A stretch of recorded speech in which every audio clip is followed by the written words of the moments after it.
আমাদের বাড়িতে যখন সবাই আমার হলুদ নিয়ে ব্যস্ত আর এইদিকে আমার স্বামী অন্য একটা মেয়েকে বিয়ে করেছে, এই কথা আমার কানে আসার পরে আমার অবস্থা ছিল ঠিক গলা কাটা একটা মুরগির মতো। আমি সদ্য বিয়ে করা একটা নতুন বউ, কিভাবে বলবো আমার স্বামী আমাকে বিয়ে করার আগের দিন অন্য একটা মেয়েকে বিয়ে করেছে। এই কথাটা নির্লজ্জের মতো আমার স্বামী আমার কাছে বাসর রাতে অকপটের মতো স্বীকার করলো। এ নাকি আমাকে বিয়ে করেছে তার বাবা মার প্রতি বাধ্য হয়ে, আমার প্রতি তার কোনো ফিলিংস, তার ভালোবাসার মানুষই নাকি তার জীবনে সবকিছু। তাই তো সে আমাকে কবুল বলার আগে তার ভালোবাসার মানুষের সাথে কবুল বলে আসলো। আমি 5 ভাইয়ের একমাত্র বোন হওয়াতে আমার কোনো আবদার আমার ভাইদের কাছে কখনো অপূর্ণ রয়নি। কিন্তু এত বড় ভুল একটা আমার ভাইরা কি করে করলো, এরকম একটা ছেলের কাছে আমাকে বিয়ে দিয়ে, এমন একটা ছেলের কাছে বিয়ে দিল যে ছেলের আমার প্রতি বিন্দু পরিমাণ কোনো ভালোবাসা নেই। নিজের প্রতি খুব রাগ হতে লাগলো। আমি কি আমার ভাইদের কাছে এত বড়ই বোঝা হয়ে গেলাম যে ছেলের খোঁজ খবর না নিয়েই আমাকে বিয়ে দিয়ে দিল? নাকি আমি দেখতে শুনতে কোনো দিক দিয়ে কম ছিলাম? কিন্তু এটা মুখ ফুটে বলতেও পারছিলাম না। ছোটবেলা থেকেই খুব লাজুক স্বভাবের মেয়ে, আমি সবকিছুতেই লজ্জা পেতাম। আমার 5 ভাইয়ের মাঝখানে 3 ভাইয়ের বিয়ে হয়েছে।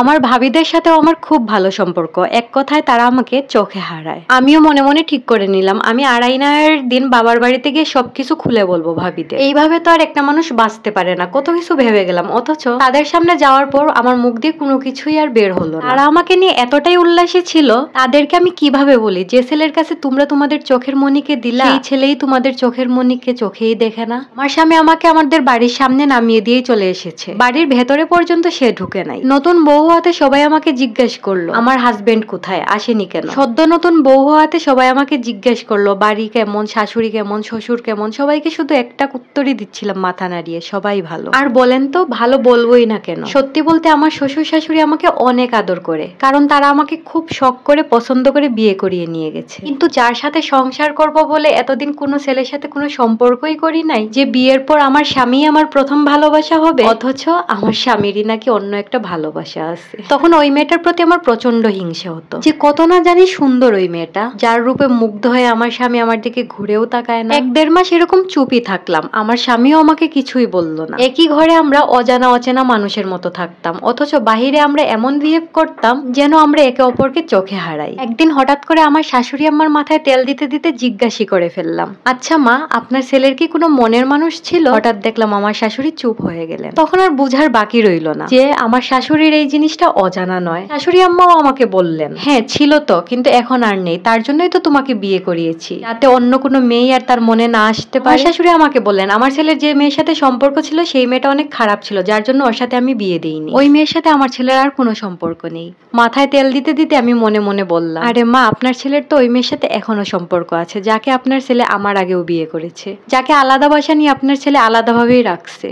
কিন্তু প্রতিটি কথাই মনে মনে বললাম। আমার শাশুড়ি ছিলেন স্ট্রোকের রোগী, যার জন্য আমি তাকে হঠাৎ করে এইসব কথা বলিনি। আর আমার শাশুড়ির অসুস্থতার জন্য আমার স্বামী বাধ্য হয়ে আমাকে বিয়ে করেছে। একদিন শুনে ড্রয়িং রুমে অনেক চিল্লাচিল্লি, আমার শ্বশুর আমার হাজবেন্ডকে অনেক বকা দিচ্ছে। দৌড়ে গিয়ে শুনলাম আমার হাজবেন্ড নাকি অযথা টাকা খরচ করে ব্যাংক ব্যালেন্স সব শেষ করে দিচ্ছে। শাশুড়ি আম্মা তখন বললেন, আরে ওকে বকাঝকা কেন করছো, বিয়ে করছে হয়তো টাকা খরচ হতে পারে বউয়ের পিছনে। আমি চোখ ভরা পানি নিয়ে আর চোখে তাকিয়ে দেখলাম, দেখি আমার হাজবেন্ড মাথা নিচু করে দাঁড়িয়ে আছে। আমার শ্বশুর তখন বললেন, বউ তো আর আলাদা থাকে না, আমাদের সাথেই থাকে, দেখছি তো কি এমন খরচ করছে বউয়ের পিছনে। আমার স্বামী তারপরও একবারও স্বীকার করলো না যে টাকাগুলা সব তার বড় বউয়ের পিছনে খরচ হয়। বিয়ের 3 মাসে আমাকে একজোড়া কাচের চুড়িও এখনো কিনে দেয়নি, আর বাকি রইল অন্য সব খরচ। আলহামদুলিল্লাহ 5 ভাইয়ের একমাত্র বোন হওয়াতে আমার ব্যাগে সবসময় টাকা থাকতো। আমার সব খরচ আমার ভাইয়েরাই আমাকে দিত। কিন্তু নিজের স্বার্থে আমার স্বামী একটিবারও তার বড় বউয়ের কথা বলল না, সব দোষারোপ সে আমাকেই দিয়ে দিল। আর সহ্য করতে পারলাম না, সব কথা বললাম নিজের ভাইয়েদের কাছে। সে ছোট হয়ে যাবে এর জন্য আমি 3 মাস একটি কথাও কাউকে বলিনি, কিন্তু দিন শেষে তো সে নিজের স্বার্থে আমাকেই ছোট করছে। আমার সব কথা শুনে আমার ভাইয়েরা পাগল হয়ে আমাকে তাদের কাছেই নিয়ে গেছে। আমি এখন তাকে ডিভোর্স লেটার পাঠিয়ে দিব,